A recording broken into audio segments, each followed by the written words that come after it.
There's nothing like the church when the church gets it right.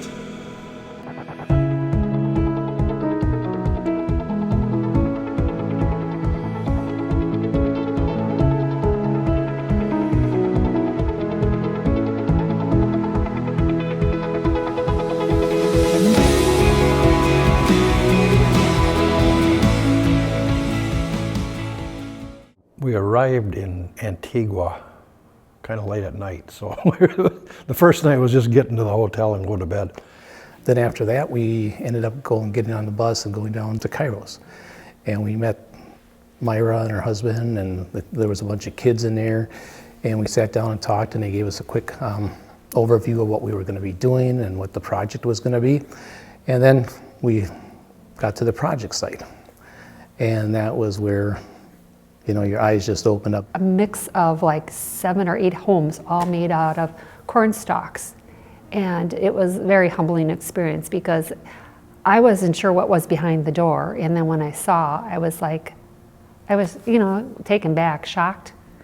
Cornstalk huts with metal roofs, and, you know, there's wires hanging off of stuff, and definitely nothing I had seen before. Corn stalks held together by string, and we all should be just so thankful for what we have here in America, and it just kills me to think that we have what we have here and we live how we live, and there's still people who live like that.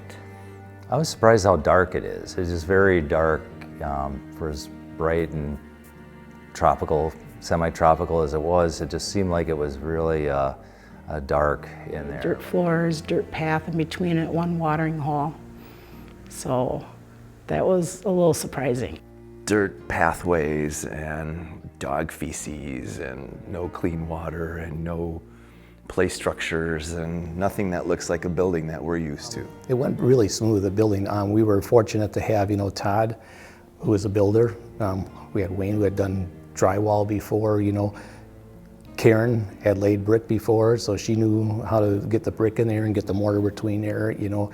It just seemed like everybody knew what they were doing, like they had done it before, you know. Paul was mixing the mortar like crazy. I mean, he was an animal. Acts 2 kept coming to me again and again. And our second day's reading was Esther, you know, for just such a time as this.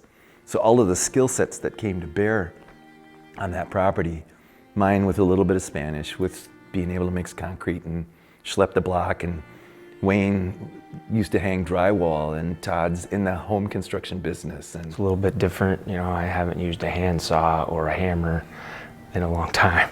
Everything's nail guns and power saws, and, you know, so that was a little bit different. I mean, everybody found their niche. Everybody found something to do. And sometimes it was just entertaining the kids or talking to the mom, or some of the gals went over and cut hair at the school. So everybody found their niche and found their calling. The widow that we built for, she did have a job, she worked, but she was there. We saw her all week.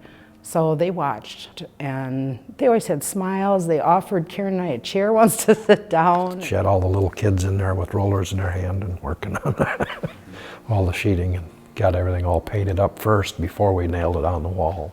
It was just neat to see the house go up, and I think Todd had said something about making some design changes, which, hey, go for it. Like, and I just think it's cool because I kept telling them, like, now we know how to build it, so, you know, maybe we can build 2 houses while we're there, you know. On Thursday was our dedication day, and they were just overwhelmed.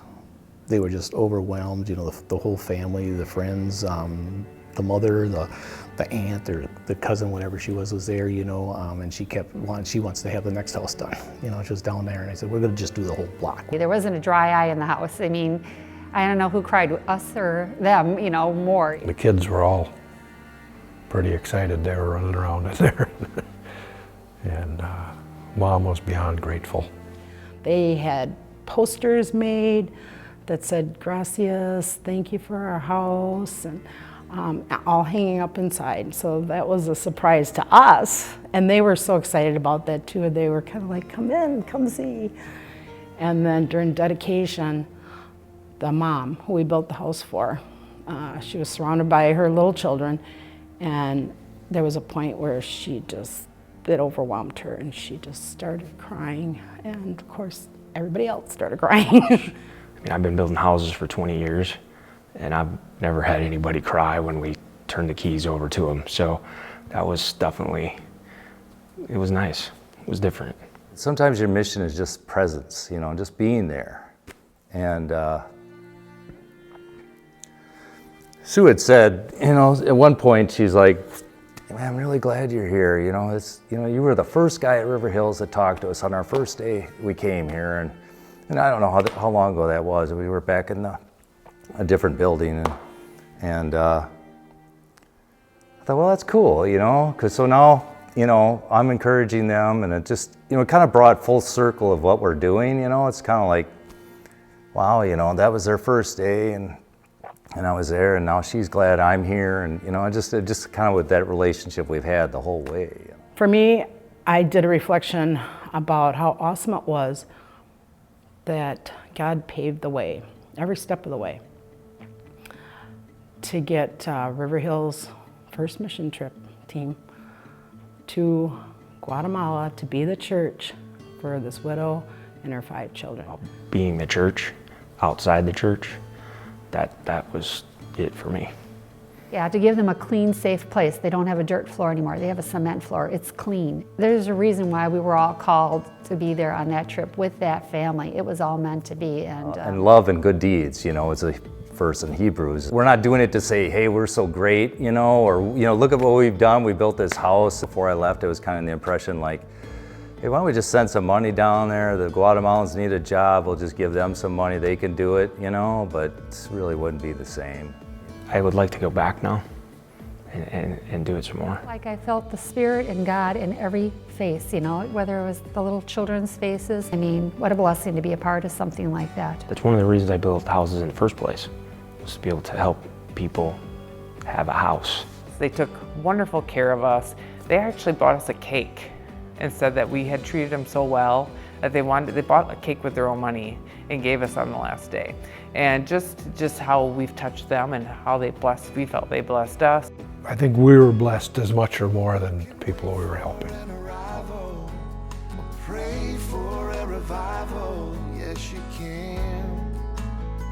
Oh, yes, you can. Or you can take the hurt you've taken down to the river's edge, and you can leave it. You can leave